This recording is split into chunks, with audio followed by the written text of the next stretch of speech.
Assalamualaikum warahmatullahi wabarakatuh. Perkenalkan, nama saya Febian Greni dengan stambuk A351210558. Kali ini saya mengangkat kasus pernikahan dini yang terjadi pada anak remaja baik di dalam maupun di luar lingkup sekolah. Berdasarkan Undang-Undang Nomor 1 Tahun 1974 tentang perkawinan hanya diizinkan bila pihak pria mencapai usia 19 tahun dan pihak wanita sudah mencapai usia 16 tahun. Namun, sejak tanggal 16 September 2019, DPR telah mengesahkan revisi terhadap undang-undang tersebut.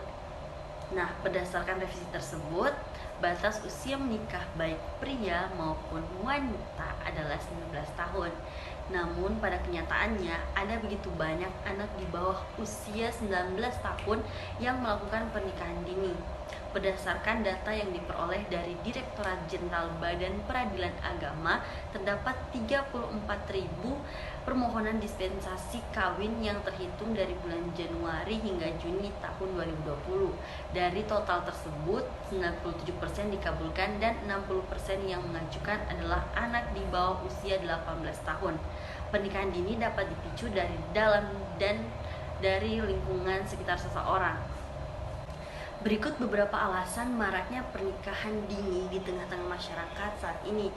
Yang pertama yaitu adanya faktor ekonomi. Biasanya terjadi karena sang wanita berasal dari keluarga yang kurang mampu secara ekonomi, sehingga orang tuanya memilih untuk menikahkan anak mereka dengan pria yang sudah mapan agar sang anak memperoleh kehidupan yang lebih baik dan dengan harapan beban orang tua berkurang. Faktor yang kedua yaitu faktor pendidikan.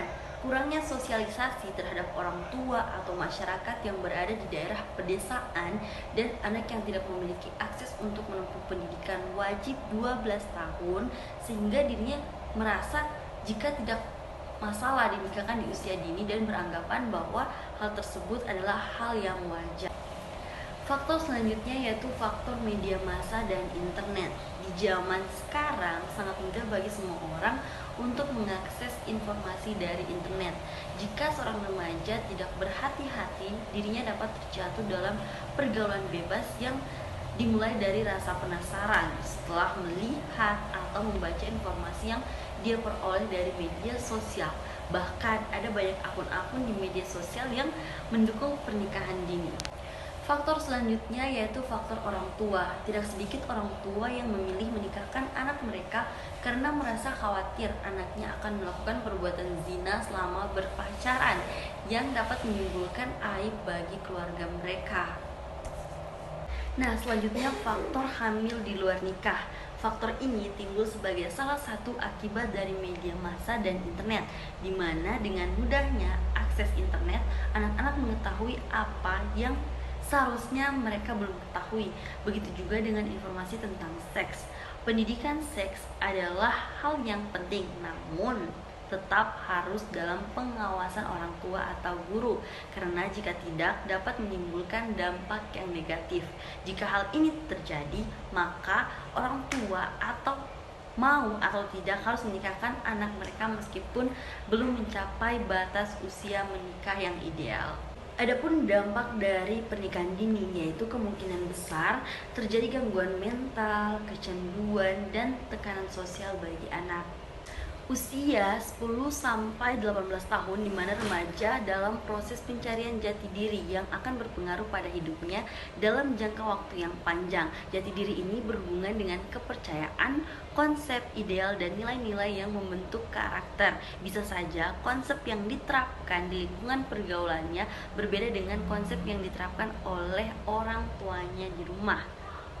Nah, misalnya ketika di lingkungan sekitarnya menganggap bahwa berhubungan seksual sebelum menikah adalah hal yang biasa. Namun, ajaran dalam keluarganya menolak dengan keras tentang seks sebelum menikah.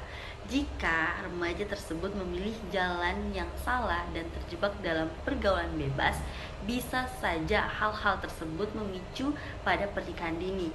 Misalnya karena hamil di luar nikah yang disebabkan remaja secara sadar melakukan hubungan seksual sebelum menikah atas dasar saling menyukai dan bukan karena pemerkosaan.